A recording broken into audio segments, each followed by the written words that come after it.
Hi everyone, in this video I will show you how to load paper in Epson WorkForce Pro WF-3820. The paper tray is located at the bottom of the printer. It easily slides out, so just pull it toward you. Inside of the tray you can see horizontal and vertical paper guides, so you can press this little lever and slide them in and out to adjust to your paper size. The same for vertical guide. You can see paper size markers over here, so if you use A5 paper you need to put the stack over here and align the stack with the paper guide like this. Let's put the A4 paper, so let's widen the paper guides to maximum.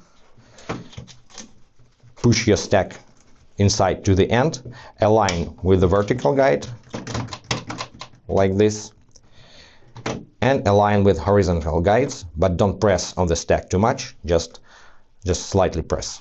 Keep in mind your stack of paper shouldn't go above this mark, and if you print on envelopes or photo paper, here is the limiter for these types of media. Also, the paper shouldn't be crumpled, torn or wet, otherwise there's a high risk the printer just will jam it. Okay, finally push the paper tray inside of the printer like this. And look at your printer's display. You're suggested to specify the paper size and type. If it's different from the values on the screen, just tap on that and change the value.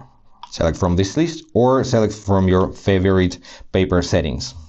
And finally, stick your finger over here and extend the paper tray to prevent your paper from falling down on the table or on the floor when printing.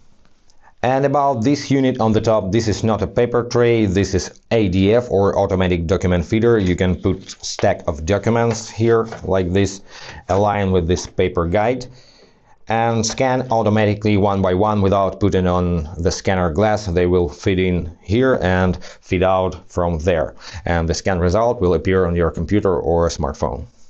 And that's all about loading paper to this printer. I hope this was helpful. If yes, consider to subscribe to our channel, hit the like button and be awesome. Bye guys.